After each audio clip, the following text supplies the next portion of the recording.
네, 여러분 안녕하십니까? 예, 오늘 여러분께 말씀드릴 내용은 굿 컴퍼니에 대한 얘기인데요. 뭐 몇 가지 좀 준비해 봤는데 어떠실까요? 제가 네 분이 오신 것 같아서 1, 2, 3, 4로 했는데 4번 어떠세요?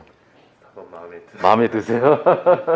방정식 잘 풀으셨으면 좋겠고요. 긴장하지 마세요. 2번이나 3번이나 1번이나 다 관계없습니다. 제가 그냥 설명하겠습니다.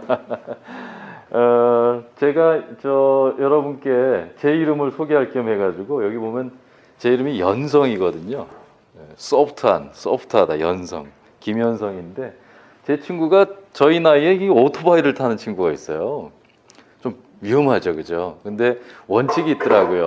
날씨 좋은 날, 그리고 아주 추운 날 또는 더운 날 빼고 그럴 때만 타더라고요. 그래서 그 창원에서 부산 쪽으로 아마 울산 가는 길인지도 모르겠죠. 가다가 사진 한 장 찍어서 보냈더라고요. 연성 아파트라고요. 그러면서 저보고 저런 아파트에 어떻게 진출을 했냐고 그러면서 사진을 보냈는데 어떠세요? 이런 아파트에 여러분 살고 싶으세요? 별로 그렇진 않겠죠. 왜냐하면 어떤 아파트인지는 모르지만 저렇게 대충 그냥 썼잖아요. 그래서 내용이 어떻든지 간에 또 설명도 굉장히 중요하다. 우리가 사회적 가치를 얼마나 잘 실현하는지, 좋은 회사인지도 중요하지만 이걸 우리가 얘기하고 공유하고 알리고 이런 것도 중요하다. 이런 얘기를 좀 해볼까 해서 이걸 먼저 올려놨고요. 내용은 이제 첫 번째 좋다 나쁘다 이런 거죠. 뭐가 좋으냐 나쁘냐. 여러분 좋은 게 좋으세요? 나쁜 게 좋으세요? 예, 이 쉬운 질문에 대답을 안 하시는 거 보니까 신중하신 것 같지만 곧 이제 말문이 열리실 거예요. 이 사진 어떠세요? 제가 보시기에도 이게 비율이 좀 안 좋잖아요. 근데 너무 크게 웃지 마시고. 예.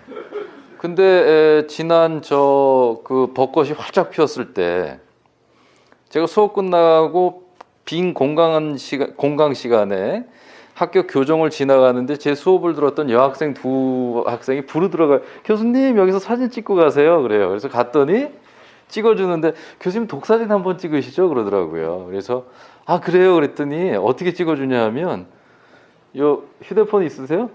휴대폰 제 거를 한번 가져오겠습니다. 이렇게 카메라가 여기 있잖아요. 저는 늘 이렇게 찍었거든요. 근데 제 사진 찍어주는 친구들은 저보다 키가 크니까 늘 이렇게 찍는 거예요. 키도 큰데. 그 사진이 어떻게 나오겠습니까? 좀 작게 나오죠. 근데 이 학생은 어떻게 찍나 봤더니 교수님 찍어드릴게요 하더니 이걸 싹 돌리더라고요. 요 밑으로 내려오게. 그러더니 무릎을 싹 구부리고 이렇게 해서 촬영을 해주더라고요. 그래서 비율이 이렇게 나오더라고요.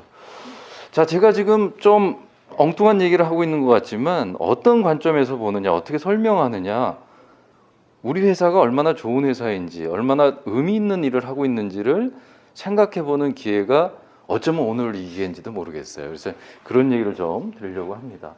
굿 컴퍼니, 이 책 엄청나게 좋은 책입니다. 근데 제가 이 책을 읽어봤지만 읽어보셨죠? 분위기 안 좋아 지금. 읽어보셨을 것 같은데 사실은 서평이 훨씬 더 좋아요. 왜냐하면 요약이 돼 있고 키워드가 있고 그 다음에 중간에 우리가 읽어볼 만한 밑줄 칠 만한 것이 나와 있고 또 관련된 책도 소개하고 저자에 대해서도 설명을 하고 그렇게 돼 있잖아요. 그래서 아주 요약돼 있고 그래서 저도 봤는데 여기 보니까 굉장히 그 의미 있는 것은 위대한 기업을 지속 가능하게 만드는 힘이 뭐냐 이거죠. 회사가 안 망하고 계속 가는 게 뭐냐 이거죠. 그냥 형편없이 그냥 명맥만 유지하면서 가는 게 아니라 정말 좋은 회사가 계속 갈 수 있는 힘이 뭐냐 이거죠. 근데 우리는 어떻게 배웠냐면 돈을 많이 벌어야 된다. 이익을 내야 된다. 그렇게 배웠는데 사실은 최근의 패러다임은 뭐냐면 최근에 제일 중요하게 생각하는 것은 바로 여기에 답이 있는 거죠. 이 책의 제목. 착한 거. 그냥 착한 게 아니라 좋은 거. 좋아요, 나빠요에서 좋은 거. 좋은 게 뭐냐 이거죠. 그래서 그런 거에 대한 내용을 설명하고 있고 이게 가치 있는 행동을 하는 것으로 연결된다. 이게 이제 첫 번째 파트가 될 것 같습니다. 여러분, 우리 회사는 어떻습니까? 우리 회사는 정말 좋은 일을 하고 있나요? 착한 일을 하고 있나요? 지속 가능한 성장을 할 수 있는 뭔가에 좀 힘이 있나요? 제가 보기엔 힘이 있을 것 같아요. 그런 얘기들을 우리 같이 얘기해보고 공유해보면 어떨까, 이제 그런 얘기를 좀 해보려는 거죠. 뭐 미쉐린 스토리도 여러분 잘 아실 거고요. 미쉐린 타이어가 요새 돈을 어떻게 버냐 하면 타이어 팔아서 버는 게 아니라 다른 방식으로 벌어요. IoT 센서를 붙여가지고 타이어에 IoT 센서를 붙여가지고 그 정보를 이용해서 도로가 잘 정비되어 있는지를 판단해서 그 국토관리청 같은 데다가 정보를 제공해서 팔거든요. 근데 이 회사가 왜 이렇게 좋은 회사가 됐냐 하면 여러 가지가 있지만, 이렇게 미슐랭 타이어에서 이제 이 미슐랭 가이드라고 여러분 저 맛집 찾아가시고 그러잖아요. 그런 것도 하는데, 이런 어떤 타이어 회사에서 할 수 있는 일을 연결해서 사회에 공헌하고 기여하는 것들을 이제 찾아가는, 이런 것들이 이제 여기에 사례들이 나오죠.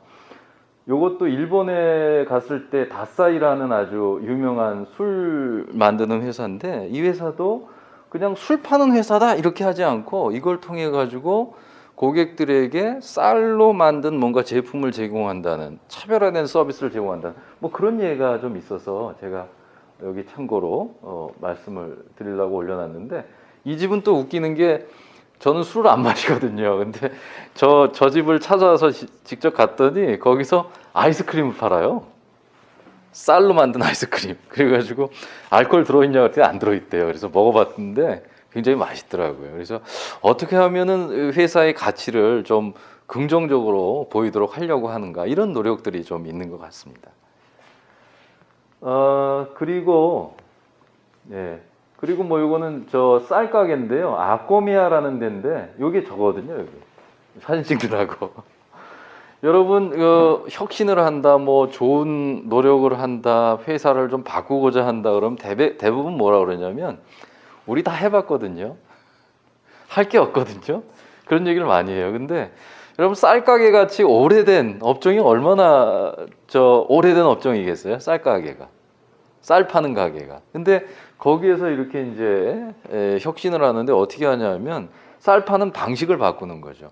여러 가지 스토리가 있지만, 제가 뭐 이런 매트릭스로 분류하고 이런 것도 있지만, 제가 한 가지만 말씀드리고 싶은데, 이렇게 여러 가지의 종류의 쌀이 있음을 설명하고, 그걸 통해서 고객의 선택을 할 수 있게 하고, 그리고 이게 왜 사회적 가치랑 연결되는가 생각을 해보면, 농가에서 쌀을 재배하는 사람들, 우리 농부 입장에서 보면 자기 쌀이 제값받는 게 좋잖아요.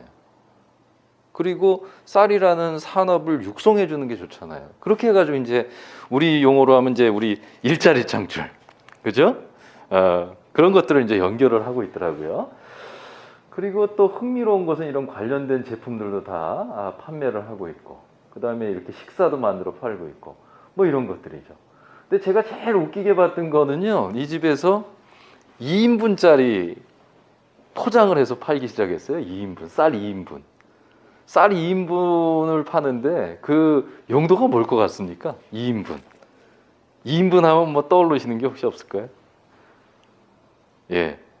뭐 아마 결혼하신 분들이거나 이렇게 결혼을 앞두신 분들은 혹시 이렇게 연결을 금방 하실 수도 있을 것 같은데, 저게 되게 웃긴 건데 뭐냐면, 프로포즈 할 때 쌀 2봉지 딱 들어있는 걸 주면서 저랑 식사 같이 하실까? 이렇게 하면서 프로포즈를 한다는 거예요. 우리 상상도 못하던 일이죠.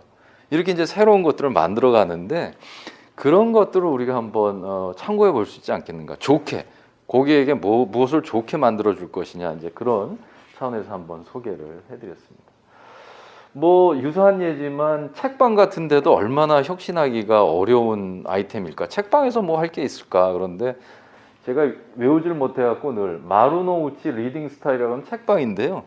저 끝에 보시면 책방이 있는데, 저기 때문에 이 책방이 잘 되는 거예요.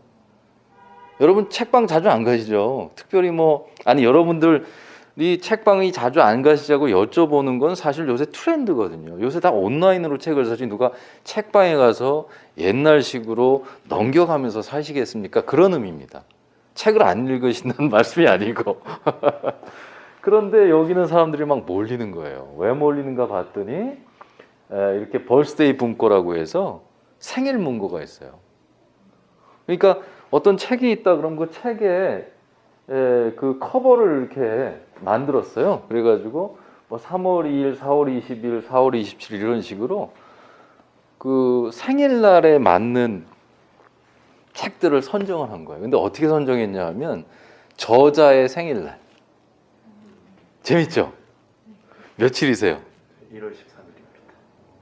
1월 13일? 한참 남았네. 저가 그 가시면 자기 거 한번 뽑아보지 않겠어요? 그렇죠. 그래서 저는 참고로 11월 20일입니다. 뽑았더니 있어요. 그랬더니 여기 봤더니 66년 11월 22일 날 태어나신 이 여자 작가분의 소설책을 카바를 씌워가지고 파는 거예요. 근데 저 저자나 저 출판사에서는 저거를 반대할까요? 찬성할까요? 저렇게 하는 거에 대해서. 책이 잘 팔리니까. 근데 저 목적이 뭘까요? 저게 새로운 방식의 선물이 된 거예요. 선물하는 아이템이 된 거예요. 그래서 이런 식으로 이제 기존에 있던 것들이 막 바뀌는 그런 모습이다 이렇게 볼 수 있습니다. 그런데 이 위치를 보면 이렇게 1층에 있는 것도 아니고요. 이런 건물의 한참 중간에 있습니다. 그러니까 일부러 찾아가게 하는 그런 것들이죠. 결국은 좋은 회사가 된다는 것, 고객이 원하는 걸 제공한다는 것, 그런 노력을 한다는 것은 어떠한 업종이나 어떠한 분야에서도 심지어 쌀가게나 술집이나 우리가 정말 생각지도 못했던 책방에서 일어나고 있으니 우리가 잘 아는 뮤쉐린 같은 회사의 사례뿐만 아니라 우리 저 굿컴퍼니에서 나왔던 사례입니다만 그뿐만 아니라 더 들어가 보면 우리 같은 공공기관에서도 얼마든지 찾아볼 수 있지 않을까. 이제 첫 번째 스토리가 되겠습니다.